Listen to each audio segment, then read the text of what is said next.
All right, welcome. This is a presentation on the light sensor project that I'm doing for the Hoosier National Forest. And my name is Bryce Heimbaugh. I'm a clinical faculty member in the Intelligent Systems Engineering Department here at IU.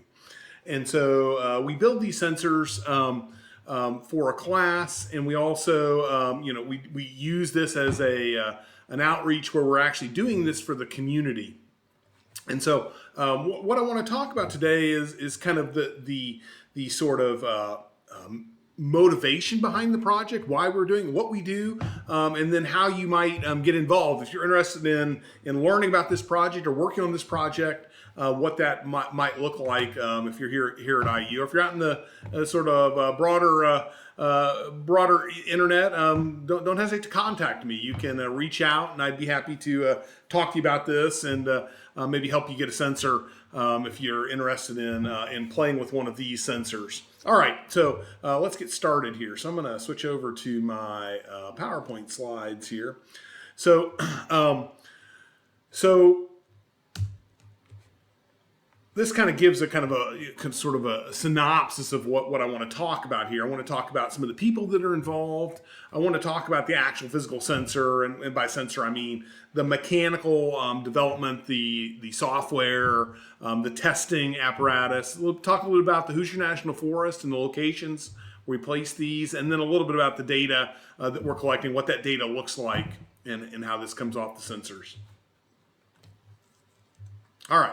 So people. So the Hoosier National Forest came to us through a program at IU called Sustainable Hoosier Communities. And so at the time, we were doing class, what we call service learning here, where basically the class is tailored around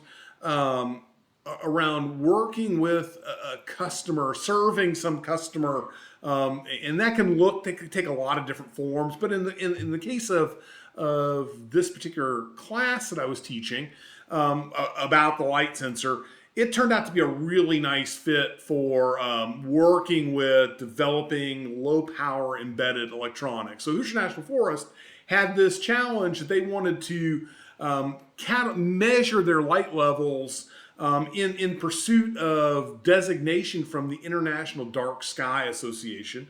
There's something called an International Dark Sky Park designation, and they were seeking that. And it happened to be that the office for the Hoosier National Forest, or the northern part of the Hoosier National Forest, is in Bedford. And so it was easy for us to get to their offices. They have another office down in Tell City, Indiana. But basically, it was really convenient to work with them.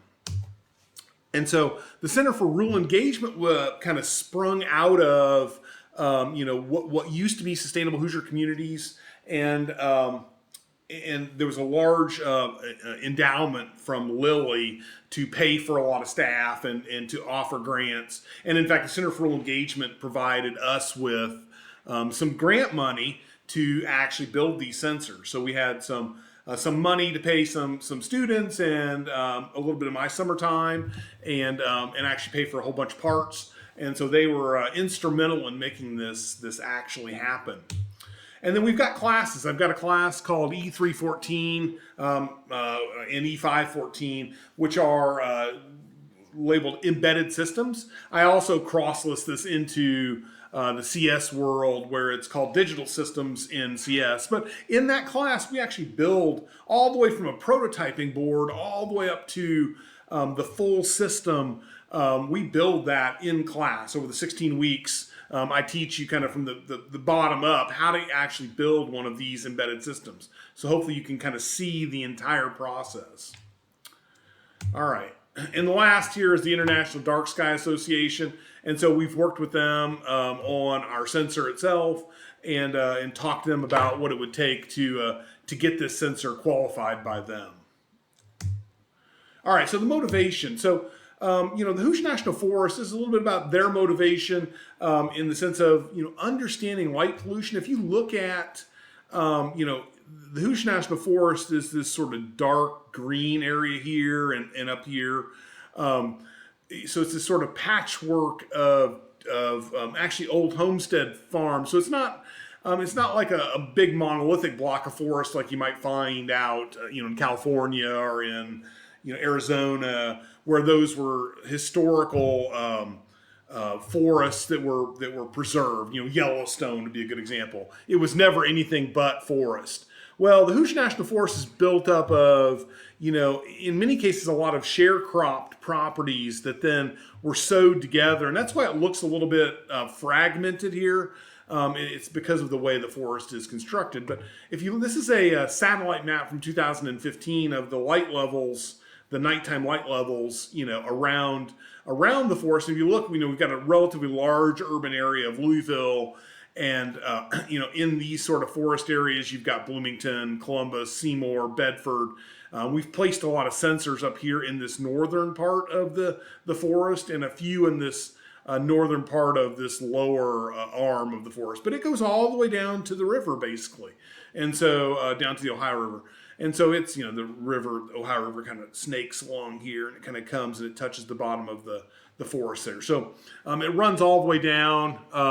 And so you can see that the nighttime sky is heavily influenced by these urban areas here. And so understanding where we're at today and doing what can be done to mitigate some of that is one of the missions of the Hoosier National Forest. It's one of the drivers behind getting that designation.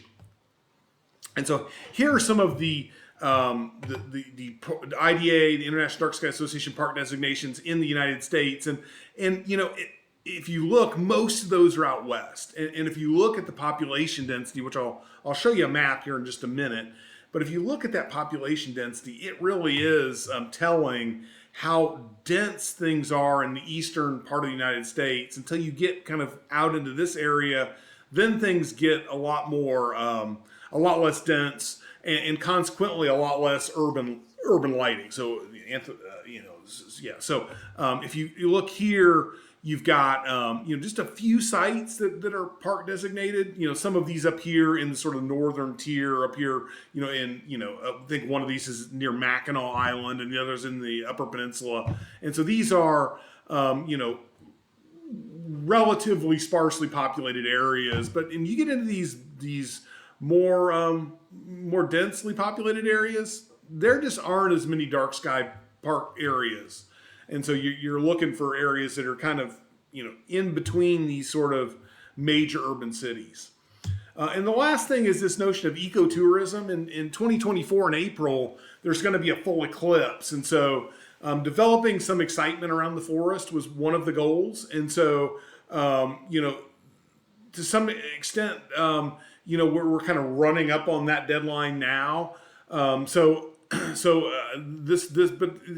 the intent was that some of these communities, especially Lawrence and Orange and maybe Greene County, we're going to be in this area near Bloomington. We're going to be in the full eclipse in the spring, and so the hope was that would generate some tourist dollars for people that were coming here to view the eclipse. And so this was certainly true in the last eclipse for Central Illinois. There was a tremendous amount of economic development that happened because of that. So it's not unreasonable to think that South Central Indiana might experience some of that, and certainly that would certainly do a lot of good for these communities. All right, so let's talk a little about the light sensor. So the light sensor is full custom. It was designed, the circuit board, the entire system was designed here. The enclosure itself was designed and then prototyped with 3D printing and then injection molded by a company called Macrofab. They're a company in Minneapolis. And then the circuit board was designed with a tool called KiCad. And then it was produced by, the enclosure was Proto Labs up in Minneapolis. The circuit board was done by Macrofab, which is a company down in Houston that does circuit board. They'll actually produce your circuit board, including mounting the surface mount parts. And so we wrote all the software here. The software's written in C. The processor on this board is an STM32.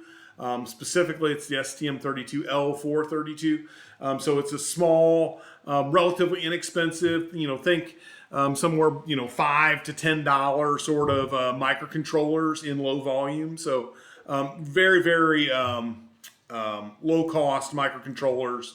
But the real sort of challenges of a system like this are things like being able to operate at temperature, and that's what I've got here. This kind of shows you the sensors are outdoors and frozen to kind of do a little bit of water intrusion, a little bit of temperature, kind of gross temperature testing.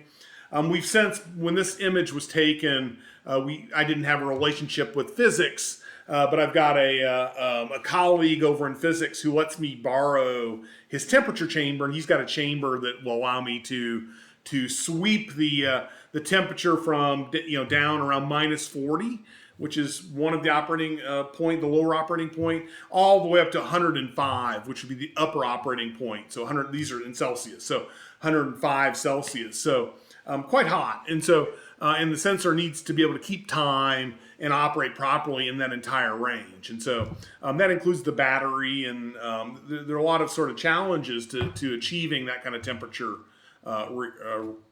rating. And so we do testing, so taking it outside, placing sensors. This level here, this 21.2 is the dark sky designation level.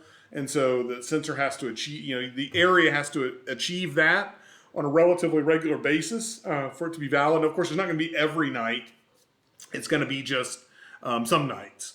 And so, because depending on what the cloud layer looks like and what sort of other things are going on in the sky, those will definitely affect this. Those may carry or reflect down light from other areas. So it doesn't have to be. It's not going to necessarily be that dark every night, but you need to understand. It's really, the designation for parks is really about understanding what your light level is and characterizing it so that you can protect it over time and understand if things are changing. All right, and this gets at this idea of calibrating, and I'll talk a little bit more about calibration, but this idea that we use this industry standard. There's a meter that is used by, that is authorized by the International Dark Sky Association, and I used one of these meters to develop a calibration system that allowed us to basically say that our sensor is the same, gives the same readings to the same stimulus.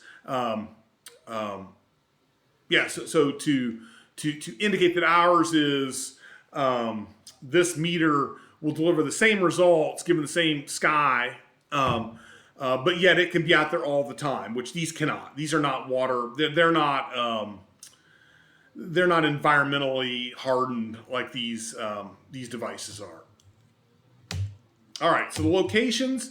Hoosier National Forest covers 9 counties in southern Indiana. So we've got our sensors. We spend most of our time up here in northern, as we've been testing in the northern part of the forest, and we've got a few in the sort of around Bedford, but most of them are here within an hour of driving. When you start getting down to these lower ones, those are harder, especially as your sensor's in develop. If you're making changes still to your sensor, you don't really necessarily want to deploy those way down here. They just become a real challenge to get to. You driving down through the forest, you might be talking a couple of hours to get down into this sort of area right here. Yeah, so here are some more of our locations. And, this is kind of what a location looks like. And so it's typically, it's got some sort of a gravel parking lot. And then we're placing the sensors on a small tripod on the ground. It turns out that these areas are a little bit tricky. You can't just drive things into the ground. And it turns out that that's a constraint of the forest itself. As it turns out that since the Hoosier National Forest is not like virgin forest in the sense that it's always been forest. It has been farms. A lot of it has been sharecropped over the years, and so when people passed away on these older farms, people were buried on those farms, and so just sticking stuff in the ground out in the forest willy-nilly is not okay. If you want to put stuff in the ground out there, you have to get an archaeological study to ensure that you're not actually driving something into a cemetery, because these cemeteries are, again, not all marked, and so they're just in some of these areas. So we found that out as we proposed different designs. We found that out because one of our early designs was actually a long stake to raise the sensor up off the ground. And so turned out to be that wasn't possible. Couldn't use it. So we used a tripod to hold the sensor up off the ground, but basically just leave the sensor, within, I think it's 6 inches off the ground or something like that, just to kind of get up above the grass. This is a student that was working with me, and we were out placing a sensor one day. And this is Grouse Hollow is kind of up here, up in this area up here. Near the lake, and so if you're familiar with the Dean Wilderness, it's kind of just south of the Dean Wilderness. All right, so we've got these sensors. We place them out in the forest. So what are we looking at next step? We're really looking to add Bluetooth to this sensor, so that what we'd really like to do is to add Bluetooth so that it's easier to get the data. Right now, the data on the sensor comes through a serial link. And so you actually have to hook a cable to the sensor. There's a little plug on the bottom of the sensor. You plug into it, and it allows you to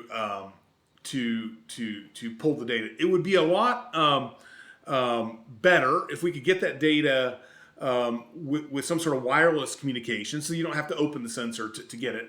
The other thing that we'd like to do is like to make that app that we use to collect data public. And so that people could go to the Hoosier National Forest, scan a QR code, and then get access to that app, and then they could become, part of our collection team, so to speak. They could become citizen scientists and help us do this work. And so in many ways, it would look a little bit like geocaching, in that they would go out and help us find these sensors and pull that data. And then when they got back to a Wi-Fi connection, they could push that data up to our servers. And so that's on the horizon. We're working on that as today. That is something we are working on. We'd also like to add some sort of solar power. We'd like to have the thing allow it to scavenge. Right now, we use a relatively large 1.5 amp hour battery, which when you start derating that down, it ends up being 800 milliamp hours or so. A little more than half of the capacity you retain when you consider the temperature fluctuation something like this has to go through. So yeah, and so that battery, it would be nice if that battery could be a little bit smaller, and we could use solar power to scavenge energy for it. And so that's certainly something that's on the horizon we're looking at. And again, the citizen scientist building this app that talks to it via Bluetooth. And then trying to engage other folks' education, maybe IEEE clubs, maybe environmental clubs, engaging people in getting excited about these types of sensors out in the environment, and making these sorts of measurements. And I think that's something that certainly we would like to see. All right, so one of the things that I think is important to consider when you're thinking about these dark skies, this is a 2015 satellite map of a nighttime sky in the United States, and you can see that when you're east of, say, this line here, kind of in the if you take the meridian through the center of the country, out east it is very bright, and of course we're in here, and it's super bright in that region. If you're out west, you can see why most of our dark sky locations are out west. Just because this pretty much tracks or correlates very closely to population density. So when you get out here into the lower density sort of areas, there's a lot more opportunity for very dark skies. And so so that's one of the I think interesting things about this project, and it's seeing where there is darkness, and trying to understand how is it changing over time, especially in these very bright areas. Is this area here kind of in this hole where we're at, for Bloomington, as this hole kind of closes in, what does that mean? What can we do to, in some ways, arrest that, slow it down? Maybe as simple as, approaching, somebody who's putting in a new road sign that's lighted. making sure that that has light that doesn't spread everywhere. I think some of the changes have been made to modern sports fields, for like athletics, things like soccer fields and football fields. The way they've come up with lights that are directed very much straight down, and only they try to maximize the amount of lighting they get on the field and minimize the amount of lighting that goes up and gets to the sky where it reflects back down in other areas. So, yeah, so this is kind of an image of the problem. So this kind of should hopefully give you some understanding of why an organization like the International Dark Sky Association cares about this, because they want to try to protect some of these areas, because some of these areas are really great areas that allow you to with very short travel get to a very natural environment, and to the extent that it can be as natural as possible, that would be great, right? All right, so here's a kind of a zoomed in version of this upper part of the forest. This kind of gives you a sense of what the forest looks like, and the sort of irregular cut-ins. That's just as they acquire property. That's why it's so irregular, and that's why you've got these little stubs of property, like here and here, and I think there's one right here. These are because those are they get acquired by the forest as they're trying to pull this whole thing together. Now, this carve out here, this big carve out, that's the deemed wilderness, and so that's actually that's a federally protected land. It's just not part of the Hoosier National. It's actually a different classification. It's a wilderness area, which is supposed to be a place where you can camp, and you can kind of camp wherever you want. That sort of a place. So it's supposed to be kind of a wild area. All right, I'm going to kind of zoom through these. Again, this is the forest. This is kind of where we're looking at putting sensors over time, and we'd love to have sensors, are all over this area, even down to, say, a 1 kilometer grid of sensors would be amazing if we could get to that sort of a level of coverage.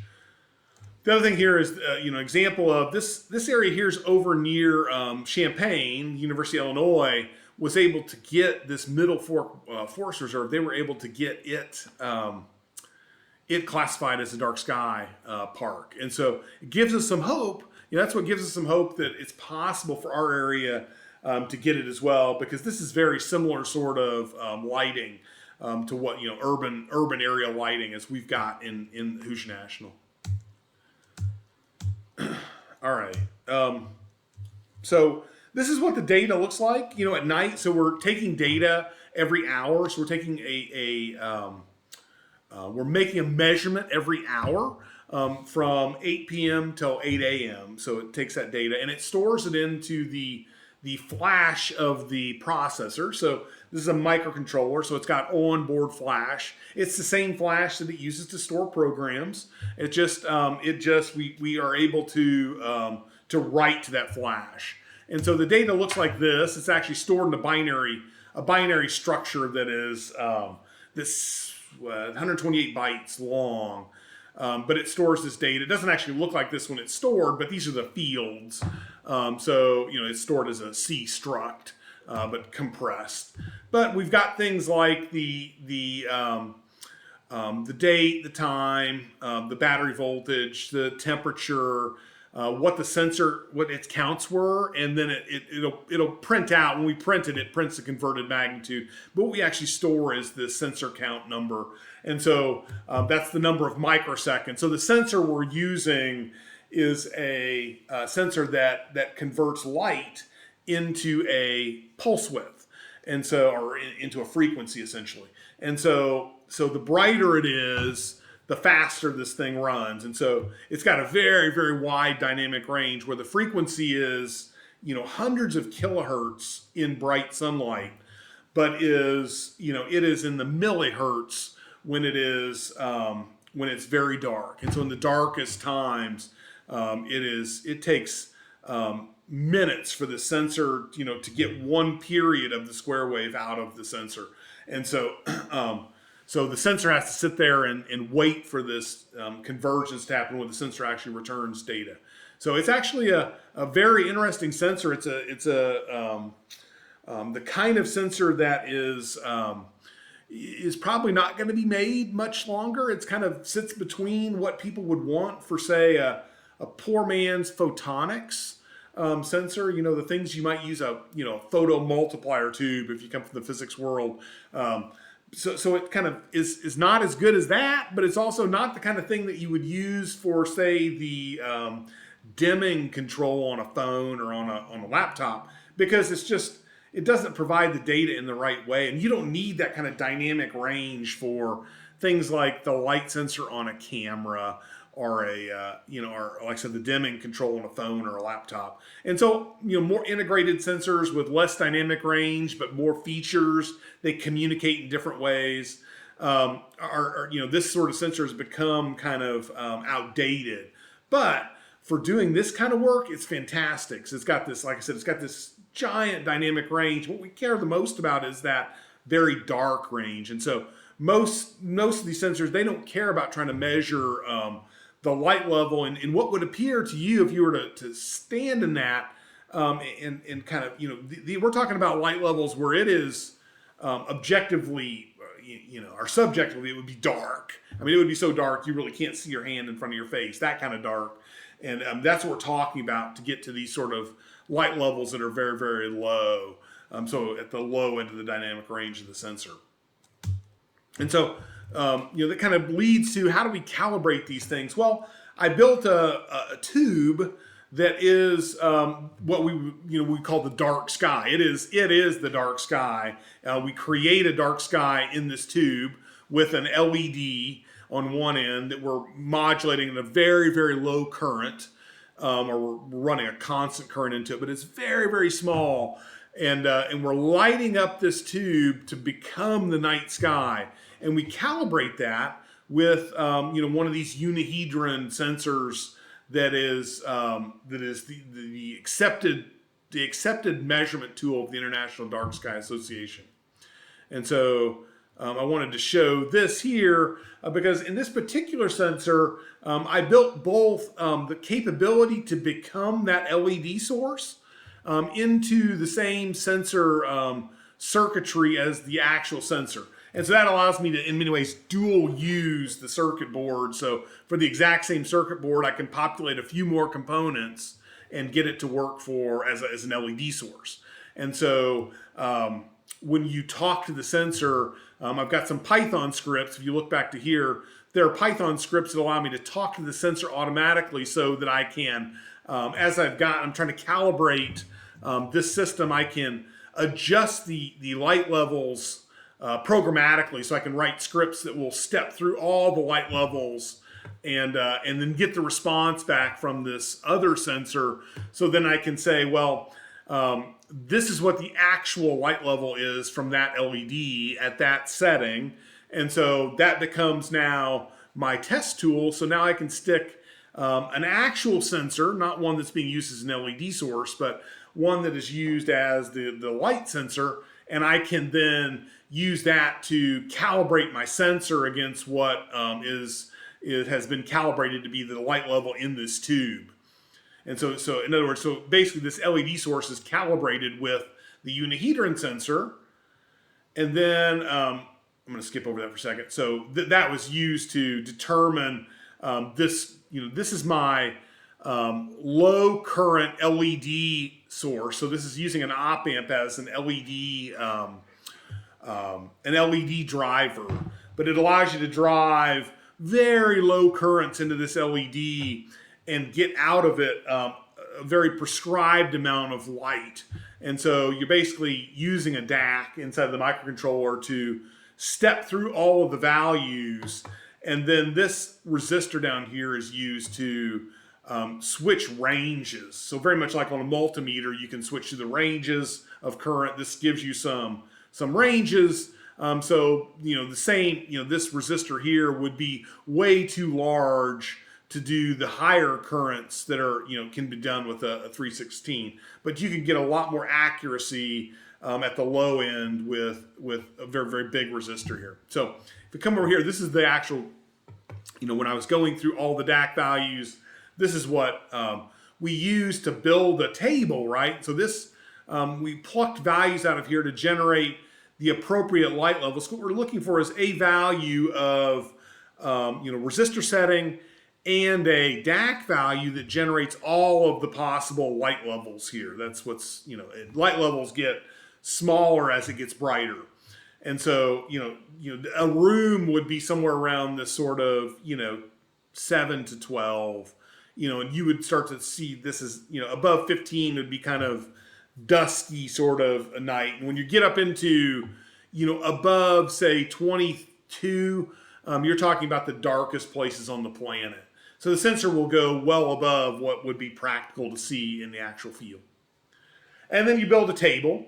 And so that table then is what you're going to look up later. So this is a value that comes off of our off of the sensor. And so the sensor is basically measuring the pulse width of the sensor. The sensor is sending out a square wave when it's operating, and it's measuring how long that, it's measuring that in 1 microsecond increments. And so this would be EFFF microseconds. That would represent 15.3 mags per arc second squared. That's the unit of sky brightness. And so this kind of gives you a sense of, you're just looking this up in a table. It's not something you're computing. It's actually just in a pre-calibrated table. You just look up the value. So it's very quick to look up that value. All right, so once you've got that precision LED source, you take the same tube and the same LED source at the end, and then you add each individual sensor and you use that to then calibrate each sensor. So now you know what its response is, and that'll take into account things like differences in sensors, differences in clocks, maybe differences in, this uses a small light filter. And so it can take out those differences and account for those in a small calibration value that it uses to adjust those times. So sensor calibration becomes a sort of central problem in this endeavor.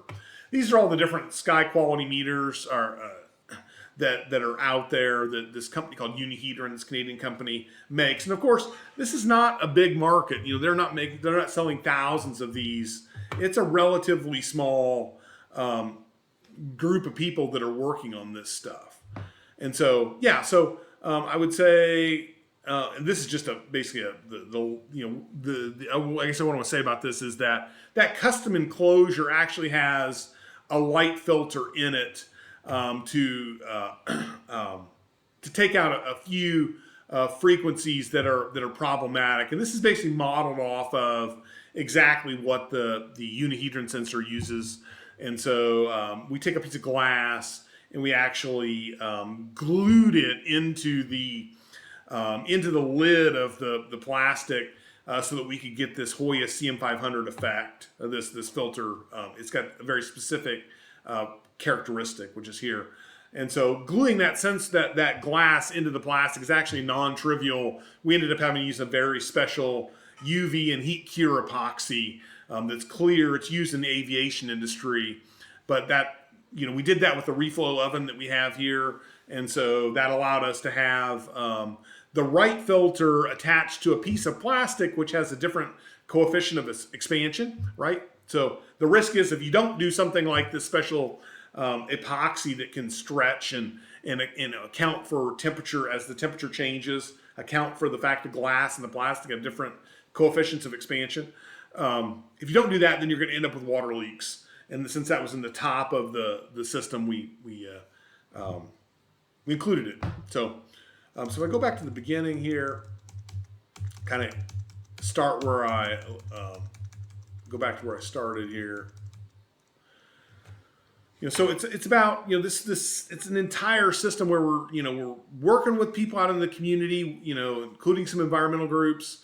We're building a sensor which is low power embedded systems with some with a wireless flavor here of late. We've got these locations out in the forest, and then we're looking at how do we manage the data off. What's the best way to manage this data? So it's a project with a lot of dimensions, and I think that's what makes it great. So that's kind of the sort of give you the context of the system. Now to just kind of show you the actual sensor here, I'll take you over to my document camera here. So this is that lid that I was talking about. These lids again were made at a company called Protolabs up in Minnesota, and so I designed the enclosure with something called FreeCAD. I've since redesigned it in Autodesk Fusion, mainly because that aligns better with some of the other things we're doing with Fusion in our curriculum. But FreeCAD was nice; it worked well enough. And then they cut molds, they cut aluminum molds, and then they shot this out of a Lexan that has UV inhibitors and flame retardant in it. So this won't actually burn. This sensor will actually melt. It won't sustain flame. So if you were to set this on fire, it wouldn't continue to, the plastic wouldn't continue to burn, and that's not true of all plastics. Some plastics, when you light them on fire, they'll sustain flame. They'll burn as if they were they were fuel for that fire. So it's got this lid. This lid is screwed down. Then it's got a silicon O-ring here, high temp silicon O-ring, and then the sensor itself here again was designed in KiCad, and then the actual sensor was shipped off to Macrofab to get it produced. And at least what they did is they added all of the small parts, and then they sent it back to us, and we added the connectors, the through-hole parts, which included the battery and these two connectors here. And so so if you look at the bot, this is the cavity for the sensor, and this little plug here gives you access to the serial port. So out in the field, you don't actually have to open it. You just access the connector here from the bottom. So you push the connector in through that hole. And so, and we've got these labels, which were made that were custom as well. So, so it's very possible to do custom electronics. I'm looking for the wireless version of this to be in the same enclosure, but with different, we'll have a different board, with the appropriate Bluetooth device and an antenna. So we're probably going to use an STM device. We tend to use those around here. So probably an STM32 WB55, and so that's a version of the STM in the ST's ecosystem that has Bluetooth built in. So it's a single microcontroller that'll do both. It'll do everything we need to do. So it'll do sort of the normal application work, but it also has a real-time Cortex M0 core that it uses to do the sort of real-time aspects of a frequency hopper like Bluetooth is. So Bluetooth has some interesting sort of properties to it where it hops frequencies, and that has to be done real-time, so it's done with a separate processor. So that's what's in the works for the project. If you're interested in working on that, what I would recommend is, if you want to get involved in this, a great way to do that is to start by jumping into my class. It's a spring class.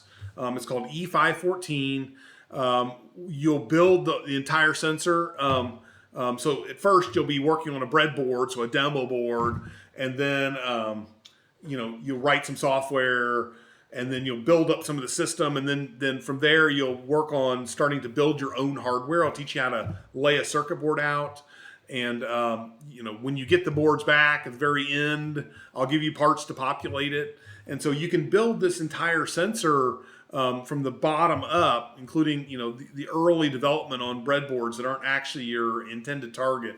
But it gives you a real sense of what the actual flow through an embedded systems project is.